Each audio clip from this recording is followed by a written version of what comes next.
Are you interested in having pain-free surgery? Well, today we've got Dr. Ateeq-Ur-Rehman with us, who's a consultant anesthesiologist, trained and qualified formally from Ireland, and he's also a pain specialist. He provides anesthesia to our patients for laparoscopic and bariatric surgery, and he's going to explain to us how we can get pain-free surgery. Doctor. Everybody wants a pain-free surgery. So here in Evercare, we manage our acute pain with the multimodal analgesia in the form of different medications. We do nerve blocks while using the modern technology like ultrasonogram. And at the same time, we do the adjuvant therapies in the form of physiotherapy and the early mobilization after surgery. Thank you very much, Ateeq. I really appreciate the care you provide to our patients. I must say that the patients really recover wonderful and have a very quick recovery after surgery. Thank you very much. Thank you very much. Ateeq, you're an expert anesthesiologist and you've been taking care of these kind of patients all your life. What are the three most important things that you would advise bariatric patients to do in preparation for surgery so they can have a safe anesthesia? That's a very useful question, Dr. Tahir. Yeah. I think so most of the patients can have very safe anesthesia, but all they need to do is three simple things. First is deep breathing exercises, then a routine walk, and also a healthy diet a week before the surgery. Wow, you made that so easy. So patients just have to follow a healthy diet, a regular walk, and do some deep breathing exercises for a week, and they will have a good operation? Absolutely. Excellent. Thanks for that advice. Thank you. So, Ateeq, many people these days think that vaping is safe. What is your opinion about vaping and anesthesia? How safe is it for somebody who vapes that they can have a good anesthesia without any complications? Well, that's a very important question, Tahir. I think so. Most of our young generation is doing a lot of vaping.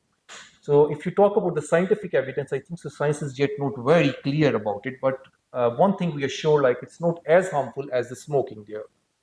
But obviously, long-term side effects like lung cancer or any other carcinogenic effect of the vaping, we are not clear yet about it. So it means that vapors are not as dangerous as smokers are then? Absolutely, yes. Okay. So a lot of people smoke these days and think that it doesn't affect their surgery. We know from the surgery that it can affect they can have bleeding, they can have leakages and other problems. What about anesthesia? Does smoking affect their anesthesia as well?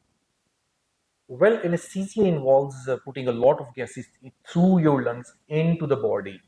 So general advice for any smoker would be they should stop smoking at all for their general recovery.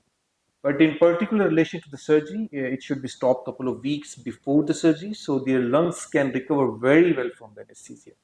Right. We want them to have a good oxygen level so that they can heal up quickly as well. Absolutely. Yeah. So, Ateeq, a lot of patients are worried these days about developing blood clots after surgery. We do know that anesthesia and surgery both make the blood thick and increase the chance of having blood clots that can go to the heart, the lungs, or the brain and make other problems after surgery. So what is your advice to patients who are going to have surgery? How can they avoid getting blood clots after surgery? Thank you, Tahir. I think three important things the patient needs to do after surgery to avoid having the blood clots. The first one is like hydration, taking adequate amount of the water. Then comes the early mobilization, moving around after the surgery as per advice of their physician. And the third thing, taking the medications that's going to make their blood thinner as per the advice of their surgeon. Excellent. And is it true that those breathing exercises that we advise our patients actually produce blood thinners from the lungs? Yes, that's very true. Like there are two ways exercise can help you, this breathing exercise in relation to avoiding the blood clots. One is there are certain chemicals that release from your lungs that make the blood little thin. And the second thing, the mechanics while you do the exercise. So you actually squeeze the capillaries, absolutely. Right? That's true. And it's simple things you can do to avoid this big complication. Right. So I think it's really important that we sort of advise our patients these things so that they can have a safe outcomes and a quick recovery and can go home back to their loved ones. Absolutely.